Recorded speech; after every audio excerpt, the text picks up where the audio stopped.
धुळे सोलापूर हायवेवर रास्ता रोको आता केलेला आहे। लक्ष्मण हाके यांच्या समर्थनात ओबीसी संघटना आणि कार्यकर्ते आक्रमक झाले आहेत। लक्ष्मण हाके यांच्या उपोषणाचा 6वा दिवस आहे, पण जेवढं लक्ष आणि जेवढी दखल या आंदोलनाची उपोषणाची घेणं अपेक्षित होतं तेवढी घेतली जात नाही या सरकारकडून।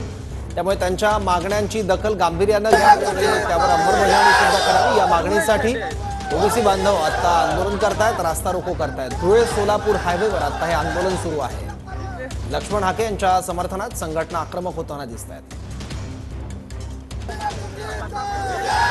लक्ष्मण हाके यांच्या उपोषणाचा 6वा दिवस आहे।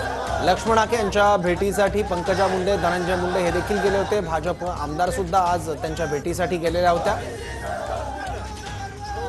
ओबीसी मध्ये इतर कोणाच्या आरक्षणाचा वाटा नको या मागणीसह या भूमिकेसह लक्ष्मण हाके हे उपोषण करतायत आणि त्यांच्या समर्थनात आता ओबीसी संघटनांचे कार्यकर्ते रस्त्यावर उतरलेले आहेत। धुळे सोलापूर हायवेवरची दृश्य आहेत जिथे ओबीसी संघटनांचे आंदोलन सुरू आहे। ठिय्या त्यांनी मांडलेला आहे, रास्ता रोको त्यांच्याकडनं केला जातोय। सरकारकडून लक्ष्मण हाके यांच्या उपोषणाची तातडीने दखल घेतली जावी यासाठी विशेष म्हणजे सरकारचं शिष्टमंडळ देखील लक्ष्मण हाके यांच्या भेटीसाठी गेलं होतं। त्यामध्ये संदीपान भुमरे हे देखील होते।